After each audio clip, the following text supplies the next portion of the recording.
اللہ تعالی علیہ وسلم کا فرمان ہے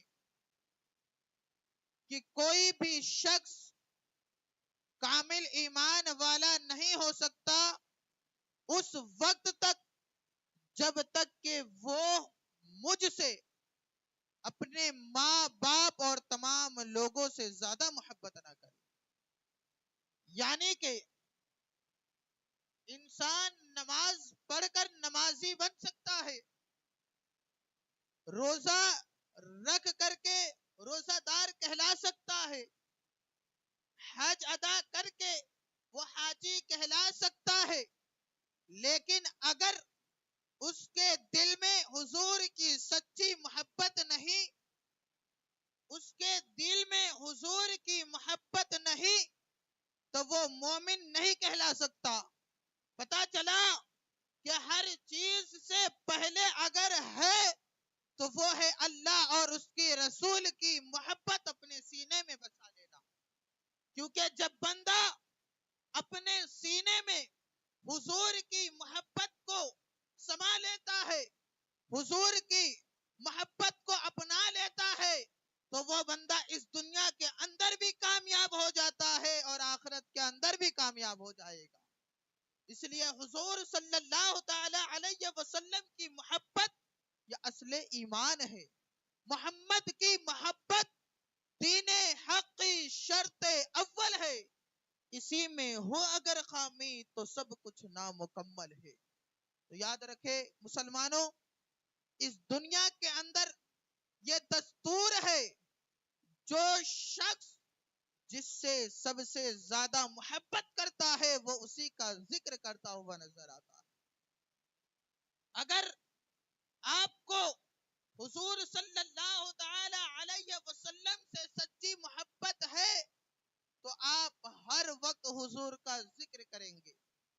اور جو شخص حضور کی محفل کو سجائے گا، جب آپ اسے بھی دیکھیں گے تو آپ کو خوشی محسوس ہوگی، اس لیے کہ جس نے محفل کو سجایا ہے وہ کسی غیروں کی محفل نہیں ہے، بلکہ اس شخص نے اس کی محفل سجائی ہے جس کے صدقے میں اس ساری کائنات کو بنایا گیا ہے. تو آقا کریم صلی اللہ تعالی علیہ وسلم کے صدقے میں یہ ساری کائنات بنائی گئی. تو ہم آقا کریم صلی اللہ تعالی علیہ وسلم سے سچی محبت کرتے ہیں، اس لیے حضور کا ذکر کرتے ہیں اور انشاءاللہ عز و جل قیامت تک کرتے رہیں گے. یاد رکھیں مسلمانوں، اب اگر کوئی شخص اس ذکر کے اوپر انگشت نمائی کرتا ہے اور کہتا ہے کہ 12 ربیع الاول کے دن جو تم ذکر مصطفیٰ کرتے ہو، ولادت مصطفیٰ کا تذکرہ کرتے ہو، یہ شرک ہے، بدعت ہے، تو اس سے بڑا جاہل اس دنیا کے اندر کوئی بھی نہیں. کیونکہ اللہ تبارک و تعالیٰ کا فرمان ہے وَأَمَّا بِنِعْمَتِ رَبِّكَ فَحَدِّثْ، اپنے رب کی نعمت کا چرچا کرو. آپ غور کرے، رب کی نعمتیں ہم پر کم ہے. یہ ہاتھ یہ بھی تو رب کی نعمت ہے، یہ آنکھ بھی تو رب کی نعمت ہے، یہ زندگی یہ بھی تو رب کی نعمت ہے. یعنی کہ اللہ کی نعمتیں ہم پر اتنا ہے کہ اگر ہم اس کا شمار کرنا چاہے تو شمار نہیں کر سکتے. اتنی زیادہ نعمتیں رب نے ہمیں دی. لیکن سب سے بڑی نعمت کیا ہے؟ تو بخاری شریف کی حدیث پاک ہے، محمد صلی اللہ تعالی علیہ وسلم نعمت، محمد صلی اللہ تعالی علیہ وسلم نعمت ہے. اور یاد رکھیں مسلمانوں، جب آقا کریم صلی اللہ تعالی علیہ وسلم رب کی نعمت ہے تو پھر اس نعمت کا اگر ہم چرچا کریں تو پھر اختلاف کیوں؟ اگر کوئی شخص آپ سے سوال کرتا ہے تو یاد رکھو مسلمانوں، دور حاضر کے اندر میں تو کہتا ہوں کہ ان کے سوال کا جواب دینا ہی بیکار ہے.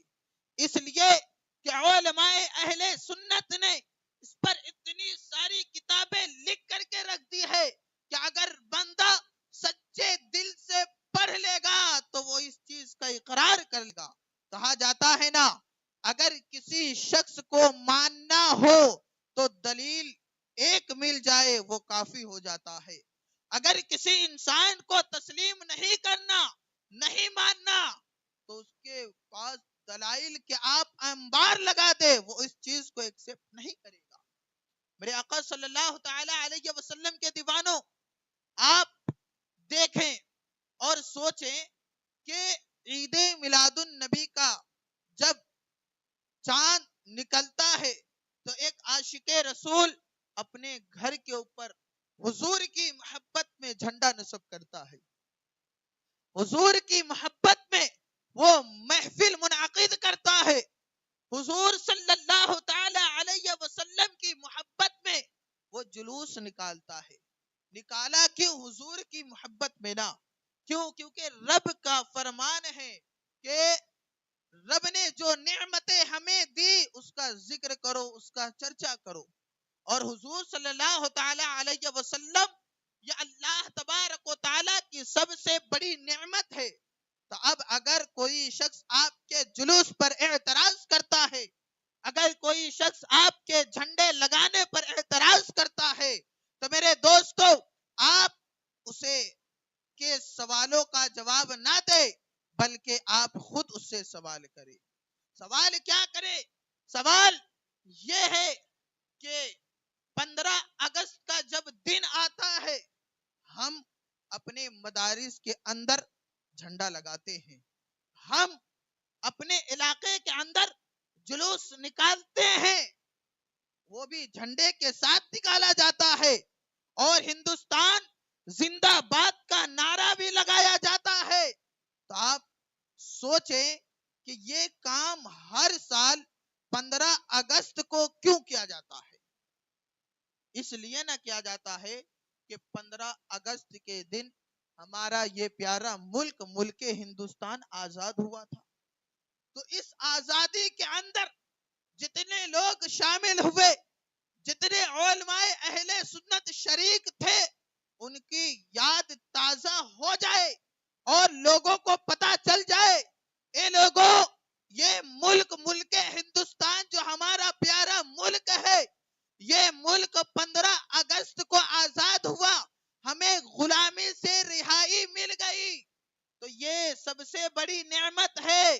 تو ہم ہر سال 15 اگست کو جھنڈے کے ساتھ جلوس نکالتے ہیں۔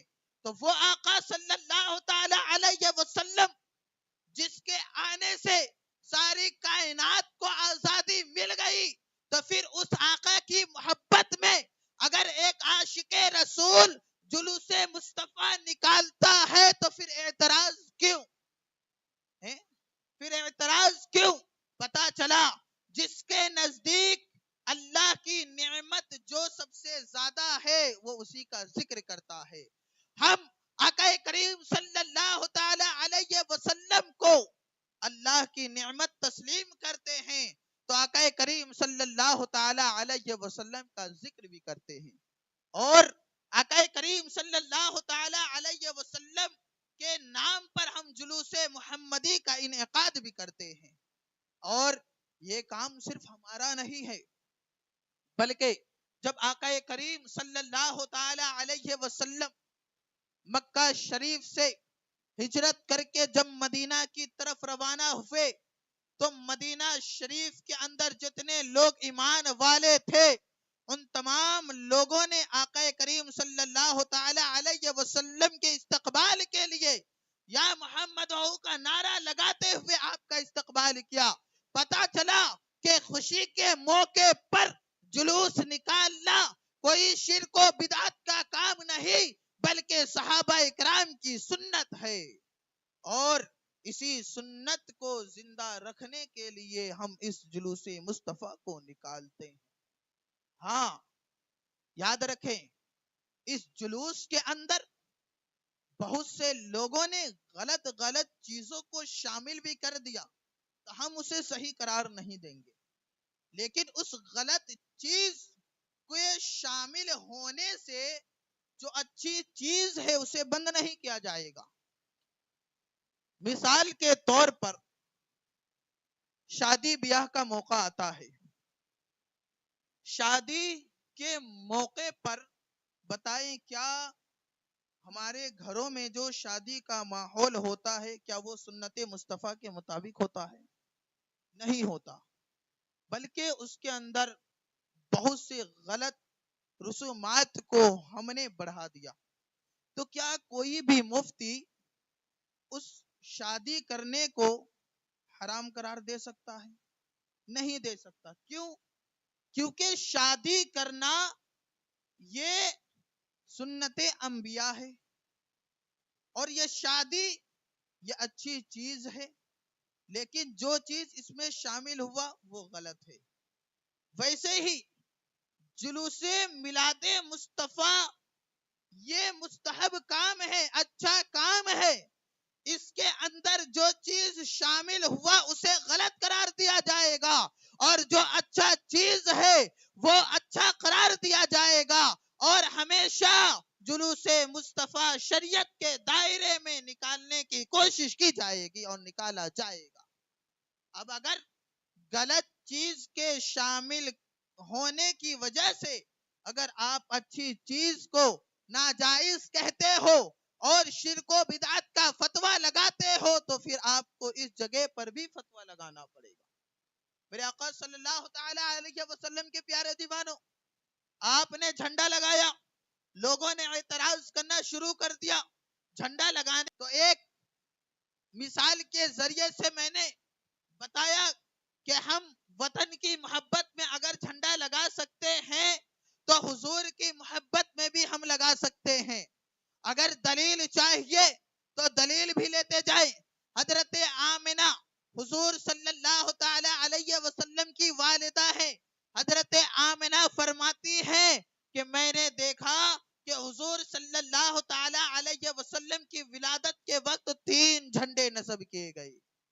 خصائص الکبریٰ شریف کی حدیث پاک ہے، 3 جھنڈے نصب کیے گئے، ایک مشرق میں گاڑا گیا، ایک مغرب میں گاڑا گیا، اور ایک کعبۃ اللہ پہ گاڑا گیا۔ اب اگر یہ حدیث پاک پیش کیا جاتا ہے تو ہمارا مخالف کہتا ہے یہ حدیث پاک ضعیف ہے۔ میرے آقا صلی اللہ علیہ وسلم کے پیارے دیوانوں، ابھی حدیث ضعیف ہے یا صحیح ہے اس پر بحث نہیں کرنی، بس اتنا ان سے پوچھے کہ حدیث ضعیف کا حکم کیا ہے۔ حدیث ضعیف کا حکم یہ ہے کہ وہ حدیث فضائل میں کام آ سکتا ہے، اور اس حدیث پاک سے ہمارے آقا صلی اللہ تعالی علیہ وسلم کی فضیلت ثابت ہوتی ہے تو ہم آقا کا ذکر اس انداز سے بھی کریں گے۔ تو یاد رکھیں، آقا کریم صلی اللہ تعالی علیہ وسلم کا ذکر صرف ہم ہی نہیں کر رہے ہیں، بلکہ صحابہ نے بھی کیا ہے، تابعین نے بھی کیا، تبع تابعین نے بھی کیا، ائمہ مجتہدین نے بھی کیا، جتنے بھی لوگ اہل ایمان والے تھے ان تمام لوگوں نے کیا۔ فرق یہ ہے کہ سب کے ذکر کرنے کا انداز الگ الگ تھا۔ پیدائش مولا کی دھوم مثل فارس نجد کے قلعے گراتے جائیں گے۔ میرے آقا صلی اللہ تعالی علیہ وسلم کے پیارے دیوانوں، آپ ذکر مصطفیٰ سے سمجھتے کیا ہے؟ کیا یہ محفل جو منعقد کی جاتی ہے، آج یہاں پر اکٹھا ہوئے ہمارا مخالف اعتراض کرتا ہے تو کیا آپ بتائیں یہاں پر اعتراض کرنے کا کون سا کام ہو رہا ہے جس پر اعتراض کیا جائے گا؟ کیا میں آپ کو کوئی غلط پیغام دے رہا؟ کیا میں آپ کو کسی غلط راستے پر لے جا رہا؟ بلکہ میں آپ کو حدیث ہی تو سنا رہا ہوں۔ اب حدیث سنانے پر بھی اگر فتویٰ لگ جائے تو یہ جو جامعات قائم ہے، یہ جو دارالعلوم قائم ہے، جو احادیث کریمہ کی اتنی بڑی بڑی کتابیں لکھی گئی ہیں، پھر اس کا کیا؟ اس لیے ذکر مصطفیٰ جو ہیں وہ صحیح ہیں، اور شریعت کے دائرے میں ہم سب کو ہمیشہ کرنا چاہیے۔ اگر غلط چیز شامل ہوئی ہے تو ہمیں اس غلط چیز کو مٹانا ہے، نہ کہ ہمیں اچھی چیز ہی کو چھوڑ دینا ہے۔ اس لیے مسلمانوں، ہمیشہ جہاں بھی رہے آقا کریم صلی اللہ تعالی علیہ وسلم کا ذکر کرتے رہے۔ آقا کریم صلی اللہ تعالی علیہ وسلم کا ذکر کرتے رہے، کیونکہ جب تک آپ آقا کریم صلی اللہ تعالی علیہ وسلم کا ذکر کرتے رہیں گے آپ کا ایمان مضبوط ہوتا رہے گا، اور یہی ہر عاشق رسول کی تمنا ہوتی ہے کہ اس کے سینے کے اندر جو ہے اگر کسی کی محبت سب سے زیادہ ہو تو وہ آقا کریم صلی اللہ تعالی علیہ وسلم کی، کیونکہ یہ جو ساری کائنات آپ دیکھ رہے ہیں نا، یہ ساری کائنات تو یہ ایک محبت کی نشان ہی تو ہے۔ کیا یہ جو مکان بنایا گیا یہ ایسے ہی بنایا؟ بلکہ جس نے بنایا کیا سوچ کر بنایا؟ اپنے بیٹے کے محبت میں ہی تو بنایا، اپنے اولاد کے محبت میں ہی تو یہ مکانات بنائے گئے۔ اور رب کی ذات تو لم یلد ولم یولد ہے، نہ ان کا کوئی بیٹا نہ بیٹی نہ بیوی کوئی نہیں، وہ ان تمام چیزوں سے بے نیاز ہے، لیکن ایک ذات ہے جسے وہ سب سے زیادہ محبت کرتا ہے، جس کے تعلق سے فرمایا لولا محمد ما خلقتک، اے آدم اگر محمد نہ ہوتے تو میں تمہیں پیدا ہی نہ کرتا۔ یعنی اللہ تبارک و تعالیٰ نے اس ساری کائنات کو وجود بخشا کس کے لیے؟ اس ذات کے لیے جس کی محفل ہم نے آج یہاں پر منعقد کی ہے نا۔ اسی لیے تو سرکار اعلیٰ حضرت امام اہل سنت فرماتے ہیں کہ زمین و زماں تمہارے لیے، مکین و مکاں تمہارے لیے، ہم آئے یہاں تمہارے لیے، اٹھے بھی وہاں تمہارے لیے۔ اس لیے حضور کا ذکر کرتے رہیں، اور اس جلوس کے اندر جو ہے اپنے گھر کے اندر جو ماں بہنیں ہیں اس کو باہر نہ لائیں، بے پردگی نہ پھیلائیں، اور یاد رکھیں یہ ضروری نہیں ہے کہ حضور کی محفل جو ہے روڈ پر ہی کیا جائے۔ اگر ہماری ماں بہنیں حضور کا ذکر کرنا چاہتی ہے اور حضور کا تذکرہ سننا چاہتی ہے تو وہ اپنے گھر کے اندر بھی محفل کو منعقد کر سکتی ہیں، اور ہم سے زیادہ ان لوگوں کو کرنا چاہیے۔ کیوں؟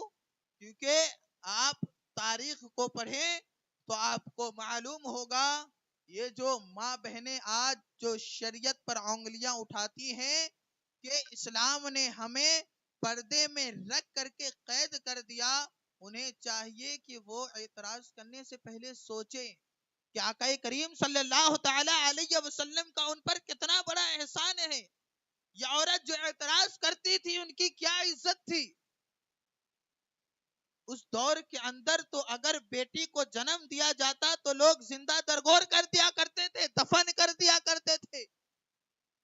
ان عورتوں کو کے اوپر ظلم و ستم کے پہاڑ ڈھائے جاتے تھے، بلکہ معاملہ تو یہاں تک تھا کہ اگر کسی کا شوہر مر جاتا تو اس عورت کو ایک جھوپڑی کے اندر بند کر دیا جاتا تھا، اور وہ عورت 1 سال تک اس جھوپڑی کے اندر رہتی، اسی کے اندر اسے کھانا دیا جاتا، پانی دیا جاتا، نہ اسے نہانے دیا جاتا۔ کچھ عورتیں تو گھٹ گھٹ کر کے مر جایا کرتی تھی، اور جو عورت بچ جاتی نا تو یہ ظالم مرد جو تھے ان عورتوں پر بھی رحم نہ کرتے، بلکہ ان عورتوں کو کہا جاتا کہ وہ اپنے جسم کو کسی جانور سے ملے، کو کسی جانور سے ملتی، اور پھر یہ ظالم مرد اس عورت کے آنچل میں گود میں اونٹ کی مینگنیاں دے دیتے اور کہتے کہ اسی کپڑے میں پورے علاقے کا چکر لگاؤ، اور اس اونٹ کی مینگنی کو آگے پیچھے پھینکتے جاؤ۔ یہ اس بات کا اعلان ہوا کرتا تھا کہ اس عورت کی عدت مکمل ہو چکی ہے۔ یہی نہیں بلکہ معاملہ تو یہاں تک بھی تھا کئی جگہوں پر کہ اگر شوہر کا انتقال ہو جاتا تو اس کے ساتھ ساتھ اس عورت کو بھی جلا دیا جاتا تھا۔ ان عورتوں کو جو عزت دی گئی کس نے دی؟ یہ وہی ذات ہے جو 12 ربیع الاول شریف 22 اپریل پیر کے دن مکہ شریف میں حضرت عبداللہ کے گھر پیدا ہوئے۔ کوئی اور نہیں، وہ ہمارے آقا صلی اللہ تعالی علیہ وسلم کی ذات ہے، جنہوں نے یہ پیغام دیا، اے میرے چاہنے والوں، اے میرے ماننے والوں، یہ عورت کوئی کھیلنے کی چیز نہیں ہے، یہ عورت مذاق کی چیز نہیں ہے، بلکہ یہ عورت اگر بیٹی ہے تو تمہارے لیے رحمت ہے، بیوی ہے تو نعمت ہے، اگر یہی عورت ماں بن جائے تو الجنت تحت اقدام الامہات، ان کے قدموں تلے جنت ہے۔ تو یہ مقام ان عورتوں کو جس ذات نے دی، وہ ذات میرے آقا کریم صلی اللہ تعالی علیہ وسلم کی ذات ہے۔ تو ان عورتوں کو تو رب کا ہم سے زیادہ شکر ادا کرنا چاہیے۔ اب اگر یہ اعتراض کرتی ہیں تو انہیں چاہیے کہ وہ تاریخ جا کر کے پڑھے۔ اس لیے مسلمانوں، جلوس مصطفیٰ شریعت کے دائرے میں نکالے، اپنے ماں بہن کو جو ہے باہر نہ نکالے، ٹھیک ہے؟ عورت کا معنی ہی ہوتا ہے چھپانا، یہ چھپانے کی چیز ہے۔ یاد رکھے، جو انمول چیز ہوتا ہے نا، اسے انسان چھپاتا ہے، ٹھیک ہے؟ تو یہ ہمارے لیے انمول ہے، تو اس کو چھپائیں، اس کو چھپائیں، اور ایسی جگہ جانے سے روکے جہاں پر مرد اور عورت ایک جگہ پر اکٹھے ہوتے ہوں، چاہے کہیں بھی ہو، ہے نا؟ کوئی بھی ایسا کام نہ کرے جس کی وجہ سے کوئی بھی انسان ہماری شریعت پر انگلی اٹھائے۔ آج یہ جلوس میلاد مصطفیٰ پر اعتراض کیا جاتا ہے نا، عید میلاد کا پروگرام رکھتے ہیں، ہمیں اس پر اعتراض کیا جاتا ہے۔ جب ہم اس کی تہ تک پہنچیں گے تو اعتراض کرنے کی سب سے بڑی وجہ یہی آئے گی کہ ہم نے اس کے اندر جو ہے طرح طرح کے خرافات کو ہم نے شامل کر دیا ہے نا؟ تو اس سے خود بھی بچے اور پھر اپنے گھر والوں کو بھی بچائے، اپنے دوستوں احباب کو بھی بچائے۔ نثار تیری چہل پہل پر ہزاروں عید ربیع الاول سوائے ابلیس کے، جہاں میں سبھی تو خوشیاں منا رہے ہیں، حشر تک ڈالیں گے ہم پیدائش مولا کی دھوم، مثل فارس نجد کے قلعے گراتے جائیں گے۔ اور اللہ تبارک و تعالیٰ کی بارگاہ میں دعا ہے، جو کچھ بھی بیان ہوا اس میں کسی قسم کی غلطی ہو تو اپنے حبیب کے صدقے تمام غلطی کو معاف عطا فرمائے، اور جو کچھ بھی بیان ہوا اس پر سب سے پہلے مجھے پھر آپ تمامی حضرات کو عمل کرنے کی توفیق عطا فرمائے۔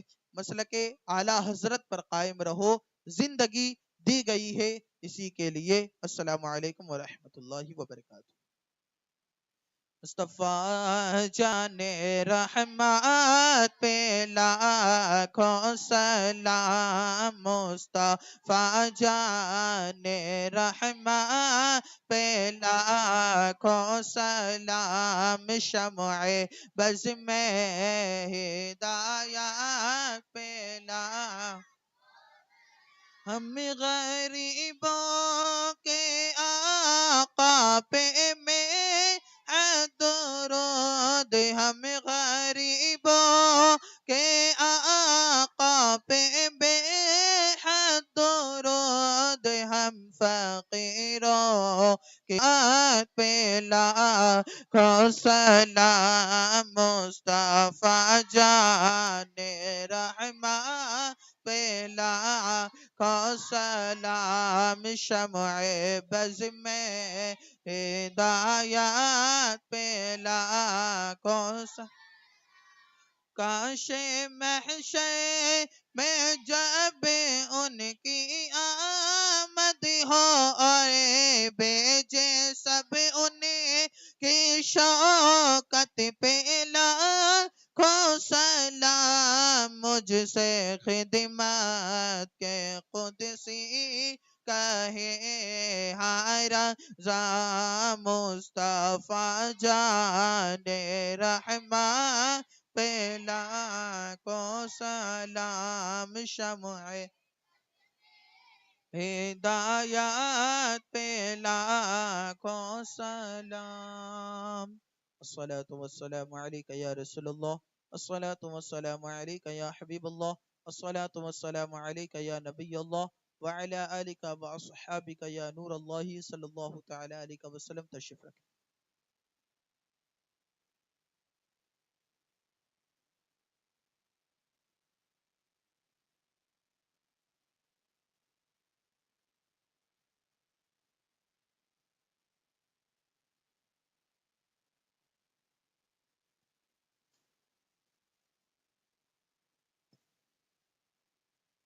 اللهم صل على سيدنا وشفينا حبيبنا مولانا محمد معدن الجد والكرم وآله وبارك وسلم صلاة والسلام عليك يا رسول الله صلى الله تعالى عليه وسلم.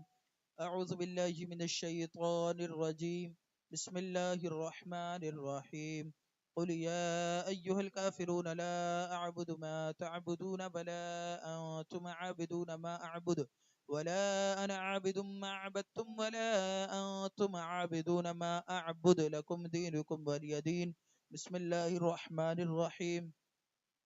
قل هو الله أحد الله الصمد لم يلد ولم يولد ولم يكن له كفوا أحد. بسم الله الرحمن الرحيم. قل هو الله أحد الله الصمد لم يلد ولم يولد ولم يكن له كفوا أحد. بسم الله الرحمن الرحيم. قل هو الله أحد الله الصمد لم يلد ولم يولد ولم يكن له كفوا أحد. بسم الله الرحمن الرحيم. قل أعوذ برب الفلق من شر ما خلق ومن شر غاسق إذا وقب ومن شر النفاثات في العقد ومن شر حاسد إذا حسد. بسم الله الرحمن الرحيم. قل أعوذ برب الناس ملك الناس إله الناس من شر الوسواس الخناس الذي يوسوس في صدور الناس من الجنة والناس. بسم الله الرحمن الرحيم.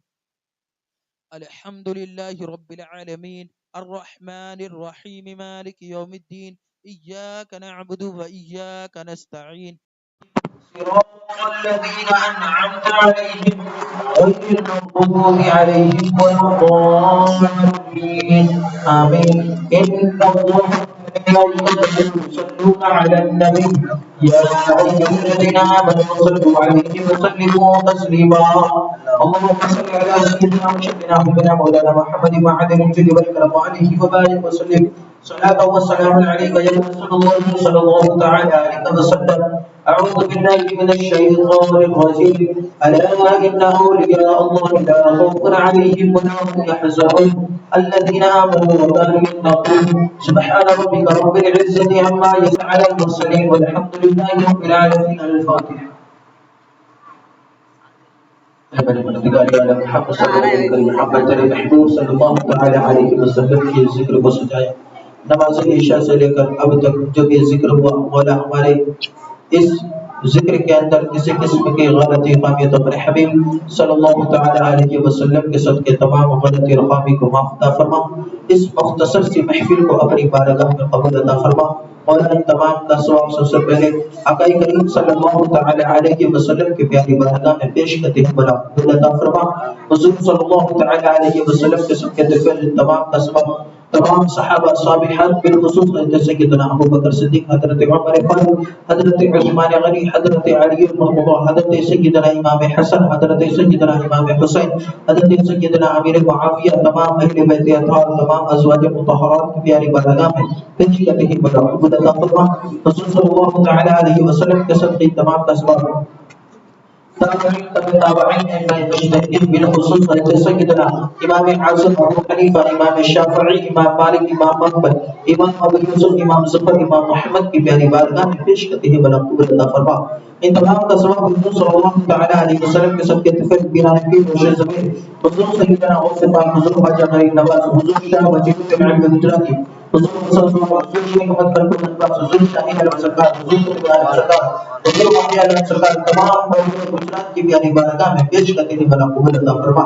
ان تمام کا ثواب خصوصیت کے ساتھ سیدی مجید سرکار اعلی حضرت حضور حافظ ملت حضور مفتی اعظم حضور دانشور حضور اشرف الفقہ کے پیاری بارگاہ میں پیش کرتے ہیں بلا قبول عطا فرما.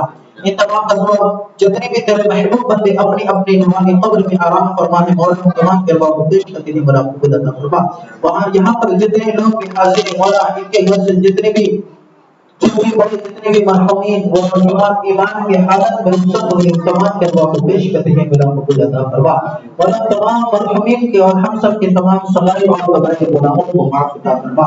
مولا یہاں پر جو بھی ذکر ہوا مولا کسی قسم کی غلطی ہمارا تمام غلطیوں کو معاف عطا فرما. مولا یہاں پر جتنے لوگ بھی حاضر ہیں ان کے جتنے بھی جن کے اندر جتنے بھی جائز تمنائیں ہیں مولا تمام تمناؤں کو اپنی بارگاہ میں قبول عطا فرما. تو اللہ جو پریشان ہیں ہمارے تمام کی پریشانی کو دور عطا فرما. مولا جو بھی گزار ہے حلال رزق کمانے حلال رزق کھانے کی توفیق عطا فرما. مولا جو بیمار ہے انہیں شفا کاملہ عاجلہ عاجلہ عطا فرما. مولا جن کے ماں باپ زندہ ہے مولا ان کی عمر میں خوب خوب برکت عطا فرما. مولا ہم سب کو ماں باپ کی خدمت کرنے کی توفیق عطا فرما. مولا ہم سب کی جان مال عزت عقل و حکمت عقیدے کی حفاظت فرما. مولا ہم سب کو اپنے ہاتھ میں نہیں ہے ابھی کچھ بھی نہیں ہے کچھ بھی یہاں نہیں ہے.